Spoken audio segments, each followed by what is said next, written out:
আসসালামু আলাইকুম। কেমন আছেন সবাই? ঠান্ডা জ্বর আর সর্দি কাশিতে ভুগছি। আবারও আবহাওয়ার কারণে এখন আনারস পোড়া মাখা খেতে ইচ্ছা করছে, সেটা আপনাদের সঙ্গে নিয়েই বানাচ্ছি।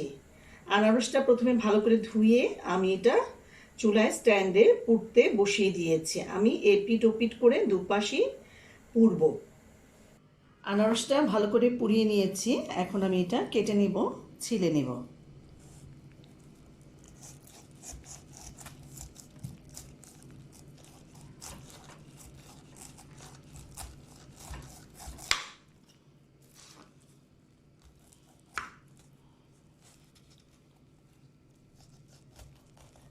আনারস মাখাটা খুব ভালো লাগে, এটা এইভাবে পুড়িয়ে খেলে অনেক ভালো লাগে, মুখে রুচে ফিরে আসে।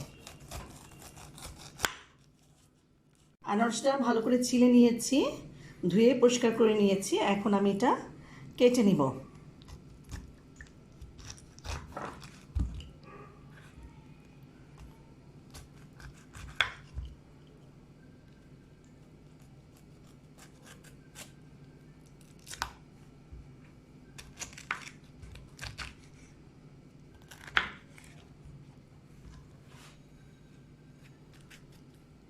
আমার ভাঙা ভয়েসটা ইগনোর করবেন, কারণ আমার প্রচুর ঠান্ডা লেগেছে, জ্বর।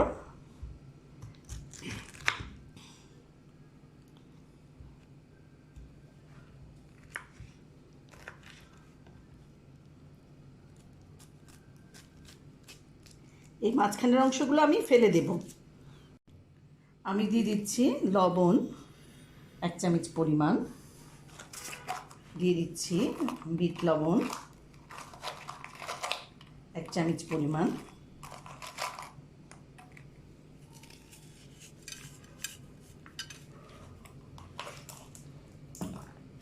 দিয়ে দিব ঝালের জন্য লাল মরিচের গুঁড়ো, কেউ শুকনো মরিচ ভেজেও দিতে পারেন।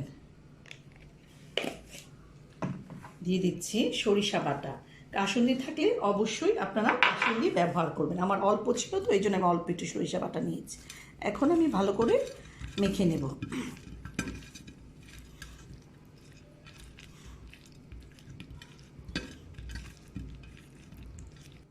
একটা কাঠির মধ্যে আমি এইভাবে আনারসগুলো ভরে নিচ্ছি।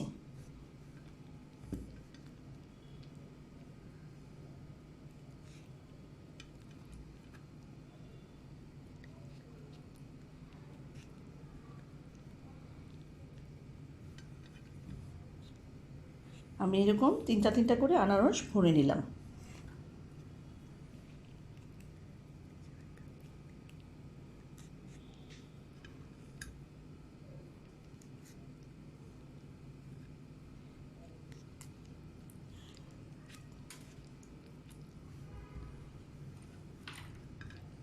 আমি একে একে সবগুলো আনারস গেঁথে নিচ্ছি। একে একে আমি সবগুলো আনারস গেঁথে নিলাম। এখন একটা ফ্রাই প্যানে অল্প একটু সরিষার তেল গরম করে তাতে আমি আনারসগুলো দিয়ে দেব। একটা ফ্রাই প্যানে অল্প একটু সরষের তেল দিয়ে নিলাম। তেলটা আমি গরম হতে দিয়েছি।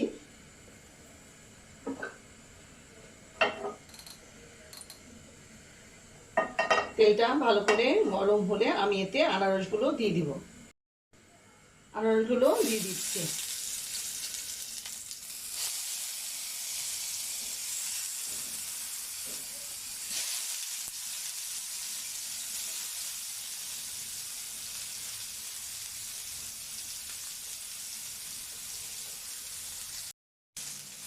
আনারসগুলো উল্টে পাল্টে ভেজে নিচ্ছি। এটার যে একটা পোড়া পোড়া গন্ধ, এটা খুব ভালো লাগে খেতে।